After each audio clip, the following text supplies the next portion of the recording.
పాలేటి కృష్ణవేణిని అక్రమంగా అరెస్టు చేయడమే కాకుండా ఏకంగా పోలీస్ స్టేషన్ కి తాళాలు వేయటం విడ్డూరంగా ఉందని వైఎస్ఆర్సీపీ సత్తెనపల్లి నియోజకవర్గ నాయకులు చిట్టా విజయభాస్కర్ రెడ్డి పేర్కొన్నారు. స్థానిక శబరిగిరి అపార్ట్మెంట్ లో జరిగిన విలేకరుల సమావేశంలో ఆయన మాట్లాడారు. కృష్ణవేణిపై తప్పుడు సెక్షన్లు బనాయించి అరెస్టు చేయడమే కాకుండా ఎవరిని కలవకుండా చేయటం కూటమి ప్రభుత్వానికే చెల్లుబాటైందని తెలిపారు. లా అండ్ ఆర్డర్ ని తమ చేతుల్లోకి తీసుకుని పోలీస్ స్టేషన్ కు తాళాలు వేసే పరిస్థితిని ఈ ప్రభుత్వం తీసుకొచ్చిందన్నారు. ఇక నుంచి ఇది ప్రజల పోలీస్ స్టేషన్ కాదు, కూటమి స్టేషన్ అని పేరు మార్చి పెట్టుకోవాలని ఆయన సూచించారు. పాలేటి కృష్ణవేణి చేసిన నేరమేంటి, ఆమెపై పెట్టిన సెక్షన్ కి ఎటువంటి సంబంధం లేదని ఆయన పేర్కొన్నారు.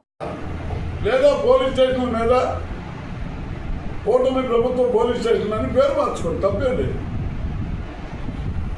ఇకపోతే ఆ కృష్ణవేణి అనే అమ్మాయిని రిమాండ్ పెట్టారు. రిమాండ్ పెట్టే విషయంలో అదనంగా ఇంకా 2 సెక్షన్లు తెచ్చారండి. 336(4), 340(4) ఈ 2 సెక్షన్లు ఫోర్జరీకి సంబంధించినటువంటి సెక్షన్లు. ఈ 2 సెక్షన్లు ఫోర్జరీకి సంబంధించినటువంటి సెక్షన్లు. ఎలక్ట్రానిక్ రికార్డు కానివ్వండి, పేపర్ పరంగా కానివ్వండి, ఫోర్జరీకి సంబంధించినటువంటి నేరాలు అయితేనే ఈ సెక్షన్లు అప్లై అవుతాయి. మరి ఈ సెక్షన్లు ఈ కేసులో కృష్ణవేణి అనే సోషల్ యాక్టివిస్టు ఏ రకంగా ఫోర్జరీ చేసింది అనేది రుజువు చేయాలి. రుజువు చేసే పరిస్థితి అసలు పోలీసుల దగ్గర లేనే లేదు. నిజంగా వెంకయ్యనాయుడు గారి వేడుకని అమ్మాయి ఫీడ్ చేస్తుంటే అది వ్యవస్థకి అనర్థాలకు దారితీస్తే తప్పే, మేము కూడా ఒప్పుకుంటాం. కానీ ఆ అమ్మాయి ఎక్కడ ఎవరిని వ్యక్తిగతంగా చెప్పలేదు. ఫోటోలతో సహా పెట్టింది. కొంతమందికి ప్లేట్లలో పెట్టిన ఒక ఫోటో ఉంది, ఒక పక్కన ఇస్త్రాకు వేసింది ఒక ఫోటో ఉంది. దాన్ని మీరు నేరంగా పరిగణించుకోవచ్చు, అమ్మాయిని అరెస్ట్ చేయొచ్చు. కానీ ఆ పాపని తీసుకుపోయేటప్పుడు ఒకళ్ళు 2 లేడీస్ కానిస్టేబుల్స్, లేడీస్ స్టాఫ్ ఉన్నారు. పోలీస్ స్టేషన్లో 24 గంటలు పెట్టుకొని ఉన్నప్పుడు ఎంతమంది లేడీస్ మహిళలకు సంబంధించినటువంటి పోలీసు వ్యవస్థ అక్కడ ఉంది అనేది ఇంతవరకు మాకు ఎప్పటికీ ఎవరికి తెలియదు. లోపల ఆ పాపను ఏ రకంగా హింసించారో కోర్టులో కూడా చేస్తే వాళ్ళు శిక్షకు అర్హులవుతారు. వాళ్ళు పోలీసులైనా లేకపోతే ప్రభుత్వ పెద్దలైనా ఇంకా ఎవరైనా సరే దానికి వాళ్ళే బాధ్యులు అవుతారు ఖచ్చితంగా. ఇది గుర్తుపెట్టుకోండి. పోలీస్ వ్యవస్థ రేపు ఇంకో గవర్నమెంట్ మారిన తర్వాత జగన్మోహన్ రెడ్డి గారు రావచ్చు, లేకపోతే ఇంకొక ఆయన రావచ్చు, లేకపోతే మీరే రావచ్చు. మీకు మీరే శత్రువులు అవుతారు. ఈ పోలీసులను కాపాడే వాళ్ళు ఎవరు ఉండరు. అసలు ఇవాళ చెప్పినట్లు చేశాం కదా, నన్ను కాపాడమంటే కాపాడే పరిస్థితి ఉండదు. ఇప్పుడు మనం కొంచెం చూస్తున్నాం. అటువంటి పరిస్థితులు అయితే ఉండనే ఉండదు. పోలీస్ స్టేషన్లని ఖచ్చితంగా నేను 1కి 3 సార్లు 100 సార్లు చెప్పేది ఏంటంటే కూటమి ప్రభుత్వ ఠాణాలుగా మార్చుకోండి.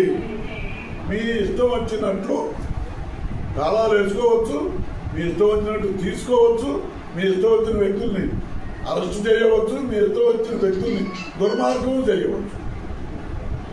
ప్రభుత్వం దుర్మార్గం చేయటువంటి ఇంతకన్నా పెద్ద ఉదాహరణ ఏమైనా ఉంటుందా? ఎవరిది దుర్మార్గమైన ప్రభుత్వం? ఎవరిది దుశ్చర్య? ఎవరిది?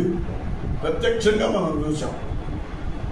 కాబట్టి ఇప్పటికైనా ప్రభుత్వ పెద్దలు గమనించండి, ఆలోచించండి. మీరు ప్రజలకు ఉపయోగపడండి. ఈ రకమైనటువంటి దుర్మార్గాలు చేస్తే ప్రభుత్వం కొనసాగించలేరు. ప్రజలే వ్యతిరేకులు అవుతారు, ప్రజలే తిరగబడతారు. మొన్న శ్రీలంక రోజున రాజేపల్లి పోలీస్ స్టేషన్ పాలేటి కృష్ణవేణి అనే YSR Congress party social media యాక్టివిస్ట్ని బుధవారం నాడు హైదరాబాద్లో ఆమె ఇంట్లో ఉండగా పోలీసులు కస్టడీలోకి తీసుకొని దాచేపల్లి పోలీస్ స్టేషన్ తరలించారు. ఆమె మాజీ ఉపరాష్ట్రపతి వెంకయ్య నాయుడు గారు వేడుకలో మందాకృష్ణ మాదిగ గారికి ఒక రకంగా, మిగిలిన అతిథులకు ఒక రకంగా విందు ఏర్పాటు చేశారనేది, ఈ విందు ఈ ఏర్పాటు చేసే విషయంలో వ్యత్యాసం చూపించారని ఆమె ట్వీట్ చేసింది, సోషల్ మీడియాలో పోస్ట్ చేసింది. ఒక దళితుడిని ఇది అవమానించడం కాదా? రాగి కంచాలు, ఇత్తడి కంచాలు, వెండి కంచాల్లో ఒక వర్గానికి పెట్టి ఇస్తరాకులో పెట్టాడు, మందాకృష్ణ మాదిగకు ఇస్తరాకులో పెట్టారు అనే మాటే ఆమె రాసింది. ఆ పోస్టింగ్ కూడా నా దగ్గర వస్తుంది.